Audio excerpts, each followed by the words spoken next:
Showtime! The Capital G Show starts right now.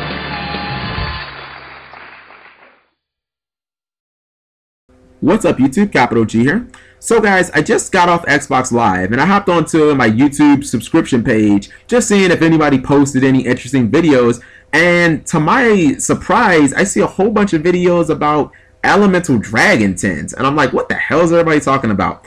So apparently what you're looking at is a picture that came from Facebook, although it really came from another website, a supposedly leaked TCG elemental dragon tins, I would assume later to be released this year, probably after Lord of the Techyon Galaxy.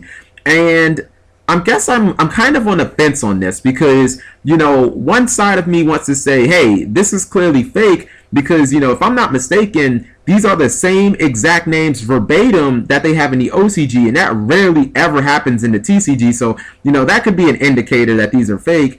But on the other hand, you know, just because it comes from Facebook does not make it a non-credible source. I mean, over the last year, I mean, how much information has been originally posted on Facebook like as the source, and then later it's come out that it's true? I mean, the whole Blue Eyes Maiden, that came straight from Facebook, and then it came out to be 100% true. So, you know, I don't like discredit Facebook as a reliable source. It's just kind of like Shriek. I mean, anybody can throw their 2 cents in. So I guess my 2 cents about the archetype. I don't like this. This move makes sense for Konami to do it because obviously this is going to be one of the biggest archetype releases probably in the last 2 or 3 years, I would say. You know what I mean? Because this deck is pretty much dominating on a close to tier 0 level. It's probably about tier 0.5 or something like that, just because in the OCG all you really see is Prophecy and E-Dragons. It's like whoever opens with the better hand just wins. I mean, they both kind of main deck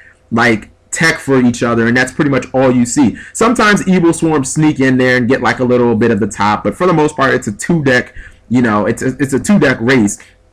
And personally, I think that this deck is just disgusting. I mean, it can make an average player just look godlike. And you know, the most egregious play that the deck has, personally in my opinion, is dropping Lad on you turn 1. I mean, this is even a play like a deck like Fog Monarchs, if they run 3 Lads, can practically never do. But, you know, all this deck needs to do is, you know, summon 2 E-Dragons, overlay for Dracossack. Dracossack will get 2 tokens, and then you just tribute the 2 tokens for Lad. I don't know why you contribute the tokens during the turn you summon them. That was obviously a mistake that they made. But anyways, and then for some reason, if the lad doesn't eat up all your opponent's cards, then, you know, when the lad dies, you just reborn Dracossack, which is a 2600 beater. So it's like your opponent has such an uphill battle. It's ridiculously frustrating for any deck, especially going against the deck game 1. But I mean, this makes perfect sense because, you know, Konami will probably print these guys as like ultra, ultimates, possibly even secrets,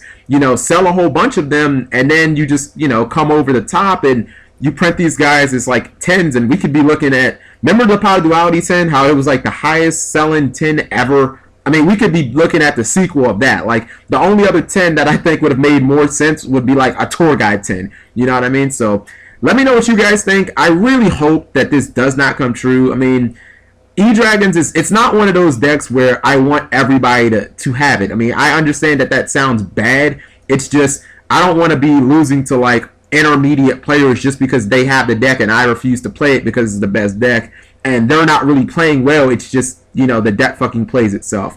So thank you guys for watching. As always, crossing my fingers, hoping that this is fake.